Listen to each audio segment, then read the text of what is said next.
Hello folks, it's Rich here. No Puma hoodie, it's summer. Puma t-shirt though. So, what to say? Let's start with new toys. New toys is a pedal. Snake Oil Marvellous Engine. For those who've been around a while and remember a video I did before, I had the Snake Oil, the very thing, which was a boost pedal. This is an overdrive pedal. The boost pedal was good, but very bright, very loud, and I somehow didn't make it fit into my chain. And I saw this one come up on eBay. They're expensive, these, you don't see them very often. I paid £70 for this. They're solid metal, and this is all like embossed. Yeah. So they're really cool looking, and you've got on it a voice, a tone, a volume, and a gain. Can you see the volume here turned down to, like if that was a clock face, what would that be? Not much. I've got the gain up a bit. Really, really bitey loud. So still need to find where the sweet spot is with this. I've only just received it today. So I'll have a little play with this and try and make it sound okay and let you know. But yeah, just such a nice quality, just a bit more interesting. I asked Rob about pedals and whether they're going to be any more through Snake Oil brand or whatever else, and he sort of said watch this space, so maybe other pedals are coming at some point. So that is new. This here is new, and again, if you've been around a while, you'll have seen that I had one of these before. I bought it new. It had a few little small QC issues. You don't generally get QC issues with Chapman's, or I haven't anyway with the 37 that I've owned, but there were a few little ones on this and it bugged me. I wasn't sure about it, so I sent it back. I had a black one recently with a maple neck. Now that was lovely too, but what I didn't appreciate at the time, which I did when I started playing it, the little donut ring markers and the infinity and the dots on the maple fretboard are a sort of light ambery colour. They're very close to the colour of the fretboard itself, and they got lost. Now it's one thing me playing Chapman's that have got no fret markers at all, but they've got dots on there, you can see it. When the dots are camouflaged as well, it was just really difficult.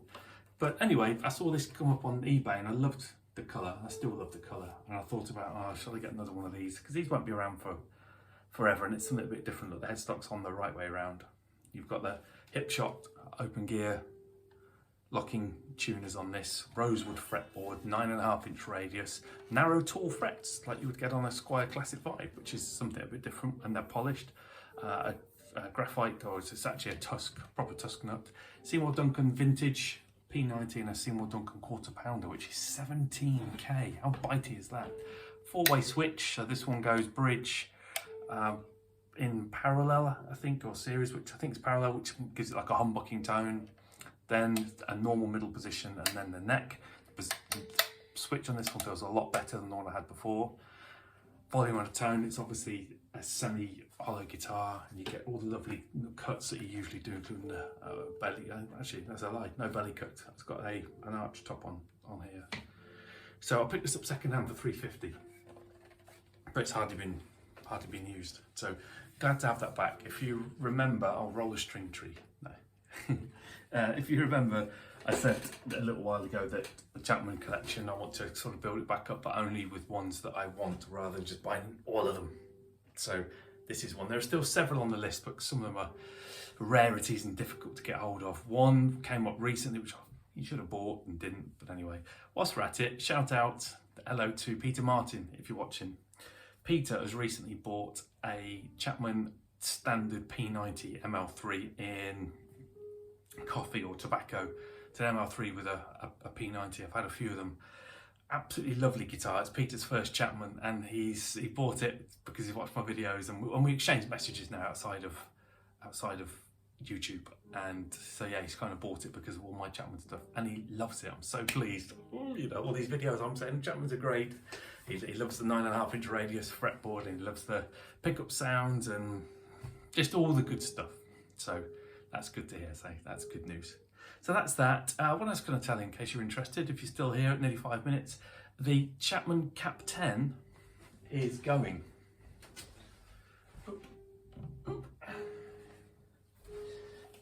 Now, some of you will be sad to hear that this is going again for the second time. It's a couple of things really. Despite what you may think, money doesn't grow on trees, and I keep getting guitars, can't keep them all. And I had this back off Tom. I sold it to Tom when I bought it back because I missed it. Actually, I like the idea of the Cap 10 more than I actually like the Cap 10. This has got a 14-inch or just less than radius fretboard, which is quite nice because Tom has got the action on this. You won't believe how low it is. You won't be able to see it on the camera properly. I mean, it is ridiculously low. It's dead easy to play. But I do not like tortoisey pick guards, as you all know. And of course this comes with one. You might say, well, I'll get it changed. Not that easy, because I have to have them custom made for it and it's a hassle and I can't do those things for myself. So there's that. And God forbid, I'm sorry Tom, because I know you love your Seymour Duncan pickups. These pickups, I'm not that fussed for them. I'm just not. I remember that from last time. I've had my Harley Benton SC Deluxe Goto with the Tesla pickups, and I prefer the bridge pickup on that to this. And the neck pickup on this is okay, but not it's quite dull, I think. It's not outstanding well. And then I've got my Chapman ML1 Hybrid. The humbucker on that is bitey, and then I've got my other ML1 with the single coils. I don't know, it's just not giving me a sound that I'm that buzzed for. And I don't like the pick guard. I like the idea of the heritage of this guitar. This guitar is pretty old. It's a 2009 or 10. It's got the old Drover tuners, which I love, and the old Monkey Lord thing and all that. So it's a heritage guitar for Chapman with this super dark rosewood fretboard. So it's sacrilege for me to say I'm not crazy about it, but I'm not, sadly. And you can't keep them all. So Tom is having that back.